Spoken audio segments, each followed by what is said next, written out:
இதில் குறிப்பாக பார்த்தீங்கன்னா, நாங்கள் சுருக்கமாக சொல்லணும்னா, மாநில அரசை, காவல்துறையை இதெல்லாம் நாங்கள் பல முறை எங்களுடைய கோரிக்கையை வச்சோம். இதுவரைக்கும் கண்டுக்கல.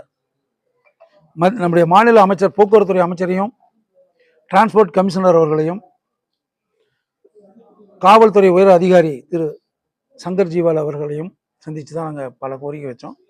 அதில் முக்கியமாக பார்த்தீங்கன்னா, ஆன்லைன் கேஸ். இந்த ஆன்லைன் கேஸால் எங்களுடைய வாழ்வாதாரம் கடுமையாக பாதிச்சிருக்கு. ஒவ்வொரு லாரி உரிமையாளர்களுக்குமே ஒரு லாரின்னு எடுத்துக்கிட்டிங்கன்னா 25,000 30,000 அதில் ஃபைன் இருக்கு. சும்மா நின்றுட்டு இருக்கிற வண்டியை போய் ஃபோட்டோ எடுத்து போட்டு அஃபென்ஸ் பண்ணால் போட்டுங்க, தவறு இருந்தால் போட்டுன்னு நம்ம அப்புறந்தே சொல்கிறோம். இவங்களுக்கு எதுவும் கேஸ் கிடைக்கல அப்படிங்கிற ஒரே ஒரு காரணத்துக்காக நின்றுட்டு இருக்கிற லாரி பூரா, அதாவது லோடு ஏற்ற போயிட்டு இருக்கு அந்த வண்டி, போய் அந்த லோடு ஏற்றுற பாயிண்டில் வெளியே நிற்கும், அந்த ஃபேக்ட்ரிக்கு வெளியே அந்த வண்டியை ஃபோட்டோ எடுத்து போட வேண்டியது. போட்டாங்கன்னா 5,000 10,000 எங்களால் கட்ட முடியல. தொழிலே நசுங்கி போய் பாதி பேர் லாரி தொழிலே விட்டுட்டு போயிட்டான் இந்த ஆன்லைன் கேஸால். அடுத்தது பார்த்தீங்கன்னா, இந்த ஸ்டிக்கர் பிரச்சனை அருமையான நம்முடைய டிரான்ஸ்போர்ட் கமிஷனர் உத்தரவு போட்டிருக்காரு. ஆனால் ஆர்டிஓஸ் எல்லாம் அதை மதிக்கிறதே இல்லை. அந்த லோக்கலில் இருக்கிற ஸ்டிக்கர்காரங்கிட்டலாம் ஒரு தொடர்பு வச்சுக்கிட்டு எங்களுக்கு இந்த ஆன்லைனில் பதிவு இருந்தால் தான் வரணும் அப்படிங்கிறது. ஆனால் கிளியர் கட்டாக சொல்லியிருக்காரு டிரான்ஸ்போர்ட் கமிஷனர், ஸ்டிக்கர் ஒட்டிட்டு போனால் பழசு இருந்தால் கண்டிப்பாக எதுவும் நீ கேட்கக்கூடாது, வண்டி எஃப்சி கொடுத்துடணும். புதுசாக ஒட்டிக்கிட்டு போகும்போது அது ஆன்லைனில் ஏற்றிக்கிட்டு போகணும்னு சொல்லியிருக்காரு. ஒரு சில இடங்களில், பல இடங்களில். ஆனால் ஒரு அந்தந்த ஆர்டிஓவை பொறுத்து தான் இது பண்ணுறாங்க. அதனால் கமிஷனர் சொல்லியும் இன்னும் மதிக்காத இந்த ஆர்டிஓஸ் இன்ஸ்பெக்டர்கள்லாம் நாங்கள் அதுக்கு என்ன சொல்கிறதுன்னு எங்களுக்கு புரியல. ஆன்லைன் அதே மாதிரி ஒரு குறிப்பிட்ட வேலைகளுக்காக ஆர்சியை கொண்டு போய் ஆர்டிஓ ஆஃபீஸில் கொடுக்குறோம். ஹெச்பி கேன்சலுக்காக இருக்கட்டும், அதில் ஏதாவது பதிவு பண்ணும்போது, அல்லது வண்டியை புதுசாக ரிஜிஸ்டர் பண்ணுறோம், பதிவு பண்ணோம்னா தபாலில் தான் வந்துகிட்டு இருக்குதுங்க இப்போ எல்லாமே. நாங்கள் என்ன கேட்டிருக்கிறோம்னா, டிரான்ஸ்போர்ட் வெஹிக்கிள் லாரிகளுக்கு மட்டுமே இந்த ஒரு லெட்டர் வாங்கிட்டு, அதாவது அந்த ஓனரே நேராக போனால் கொடுங்க, அல்லது அவருடைய ஆதரைஸ்டு பெர்சன் அவங்க மூலியமாவது அந்த ஆர்சியை கொடுங்கன்னு சொன்னோம். அமைச்சரும் இப்போ கிட்டத்தட்ட 3 மாதத்துக்கு முன்னே சங்ககிரி லாரி உரிமையாளர் சங்கத்தினுடைய பொன்னுலா ஆண்டுக்கு வந்திருந்தப்போ மேடையிலேயே அறிவிச்சுட்டு போனார். மறுக்காவும் நாங்கள் 2 தடவை தொடர்பு கொண்டோம். இது வரைக்கும் அதை நடைமுறை கொண்டு வரல. நான் கேட்டுக்கிறேன்னா, தபாலில் வரும்போது 1 வாரம் ஆகுது, 5 நாள் ஆகுது, 6 நாள் ஆகுது. டிரைவிங் லைசன்ஸ் உட்பட. டிரைவர் பார்த்தீங்கன்னா அவன் தூத்துக்குடியில் இருப்பான், சொந்த ஊர், சேலம் வண்டியில் ஓடுவான், நாமக்கல் வண்டியில் ஓடிட்டு இருப்பாங்க. அவன் ரினியூவல் பண்ணி அவன் தூத்துக்குடி வண்டி லோடு ஏற்றி நிறுத்தி இங்கே வீட்டுனா வாங்கிட்டு போயிடலாம். ஆனால் அவன் தபால் வருதுன்னா 1 வாரம் ஆகும், அந்த வண்டி லோடு ஏற்றி நிற்கும். முதல்லையே எங்கள் பொருளாதாரம் ரொம்ப நலிவடைஞ்சு டிரைவர் பற்றாக்குறை இருந்துகிட்டு இருக்கிற அந்த நேரத்தில் அவங்க லைசன்ஸு கையில் கிடைக்கிறதுக்கு 1 வாரம் ஆயிடுது, ஏதாவது ரெனியூவலுக்கோ என்டார்ஸ் போகிறதுனா. அதனால் இந்த முக்கியமாக இந்த 3-4 நிறையா எங்களுக்கு பிரச்சனை இருக்குது. இருந்தாலும் இந்த முக்கியமான பிரச்சனையெல்லாம் இன்றைக்கி கலந்து பேசணும். இதை இப்போ ஜனவரி 2ஆம் வாரத்தில் எங்களுடைய பொதுக்குழு நடைபெற இருக்கிறது.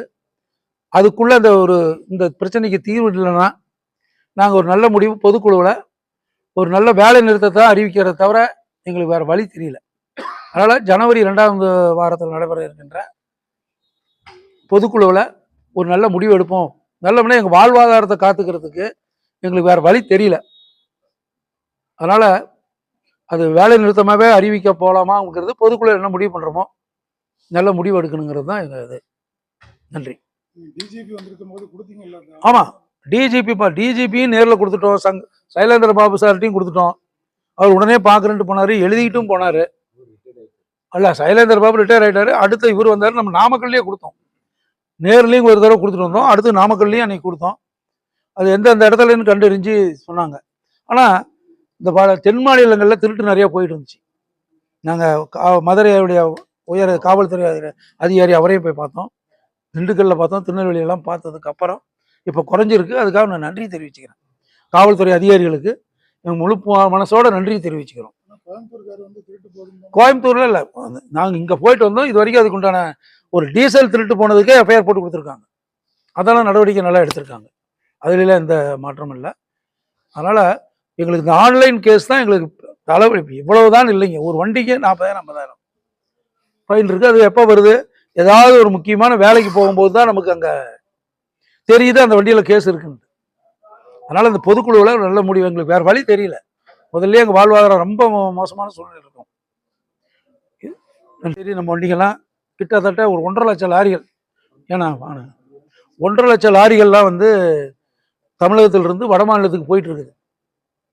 அப்போ பார்த்தீங்கன்னா இங்கேருந்து அத்திப்பள்ளி, நமக்கு தமிழ்நாடு பார்டர்ல இருந்து அத்திப்பள்ளி, அதுக்கடுத்து அப்படியே வரிசையாக போயிட்டே இருக்கிறோம் ஜல்கி வரைக்கும். ஆர்டிஓஸ் பார்த்தீங்கன்னா ஒரு குறிப்பிட்ட இடத்துலலாம் நின்றுட்டு இருக்கான். இதுதான் இங்கே போலீஸ் ஒரு பக்கம், ஆர்டிஓஸ் ஒரு பக்கம், எல்லாமே நின்று மாமூல் மாதிரி வசூல், பார்டர் செக் போஸ்ட்டில் வசூல், ஒவ்வொரு இடத்துலையும் வசூல் பண்ணிட்டு இருக்காங்க. அதனால் நாங்கள் நேரடியாக நாங்களும் என்ன நடக்குது, ஏன்னா டிரைவர் கொடுக்குற கணக்கு அவங்களும் தவறாக கொடுக்க மாட்டாங்க, டிரைவர் சகோதரர்லாம் யாரும் கொடுக்க மாட்டாங்க. இருந்தாலும் நாங்களே நேரடியாக போய் வாங்க வேண்டாம், இந்த மாதிரி எங்களுக்கு இது பண்ணுங்கன்னு கேட்கலான்ட்டு நாங்கள் முடிவு பண்ணியிருக்கிறோம். இதை வந்து இந்த அடுத்த வாரத்துலேயோ ஒரு வாரத்தில் இங்கே எல்லாமே ரோட்லேயே பை ரோடு நாங்களும் காரில் ஒவ்வொரு இடமா போய் பார்த்து சொல்லிட்டு போகலான்னு இருக்கோம். இதுக்காக நாங்கள் என்ன பண்ணியிருக்கிறோம்னா, நம்முடைய ஆல் இந்தியா மோட்டார் டிரான்ஸ்போர்ட் காங்கிரஸினுடைய தலைவரை திரு சண்முகப்பா அவர்கிட்டையும் கேட்டிருக்கோம், போகலான்னு சொல்லியிருக்காரு. ஏன்னா அவர் ஏரியா தான் அது அதிகம், கர்நாடகா மகாராஷ்டிரா, அதனால் அவரும் வரன்னு இருக்காரு. அவரையும் அழைச்சிக்கிட்டு இந்த என்னங்கிறத போய் வேண்டாம், இந்த மாமூலாம் வேண்டாம், ஆர்டிஓ இதெல்லாம் இதுக்காக மட்டும்தான் நாங்கள் போகிறோம். இதுக்காக தான் பை ரோடில் போகலான்ட்டு ஒரு 10 சங்கமாக 10-15 சங்கம், எல்லாரும் இல்லை, முக்கியமாக இருக்கிறவங்க, வசதி வாய்ப்புகள் இருக்கிறவங்க எல்லாமே காரில் போகலான்னு முடிவு பண்ணுறோம். இதுதான் ஆர்டிஓ, போலீஸு, பார்டர் செக் போஸ்ட்லாம் பணம் வாங்கிட்டு தானே விடுறான். அதனால் போலீஸ் இருந்தாலும் போலீஸ்கிட்ட கேட்டுக்கிறோம், சம்மந்தப்பட்ட அதிகாரிகளையும் பார்த்து லெட்டர் கொடுத்துட்டு வரலான்ட்டு வேண்டான்ட்டு, கர்நாடகா மகாராஷ்டிரா வரைக்கும் அதுக்காக தான் போகிறோம். காலாவதியாக நாம் லாரிக்காரங்களே எவ்வளவோ காலாவதி சுங்கசாவடி சொல்கிறோம், தமிழ்நாடு அரசு எவ்வளோ தூரம் இப்போ கோரிக்கை வச்சிருக்கு, அதே அவங்க கண்டுக்கல. மந்திரி நெடுஞ்சாலைத்துறை அமைச்சரே சொல்லிட்டாரு, 33 டோலை கண்டறிஞ்சிட்டாங்க, இதெல்லாம் எடுத்தே ஆகணுன்ட்டு. அதை எனக்கு எடுக்கலையே, மாநில அரசு சொல்லியே கேட்கலையே, நாம் சொல்லி எங்கே கேட்க போகிறாங்க. இன்னும் சொல்ல போனால் நான் அடுத்து ஜிபிஆர்எஸ் வருதுங்கிறாங்க. ஜிபிஆர்எஸ்னா இப்போ சேலத்துலேருந்து நாமக்கலுக்கு டோல் கிடையாது. ஆனால் இனிமேல் அது வந்துச்சுன்னா நம்ம வாகனத்தில் அதை வச்சுருவாங்க, அந்த 10 கிலோமீட்டர் யூஸ் பண்ணாலும் நமக்கு அது வந்துடும், டோல் கட் பண்ணிக்கும். அதனால் அந்த ஜிபிஆர் அடுத்த ஸ்டேஜுக்கு போயிடுச்சு கவர்மெண்ட்டு. நம்ம வந்து டோலே வேண்டாங்கிறோம், ஆனால் கவர்மெண்ட்டில் வந்து ஜிபிஆர்எஸ் மூலிமா வசூல் பண்ணுறோங்கிறதுக்கு வந்துட்டாங்க. இப்போ அதுக்கு வந்து எங்களுடைய ஏஎம்டிசி பார்த்து நல்ல முடிவு எடுக்கும்.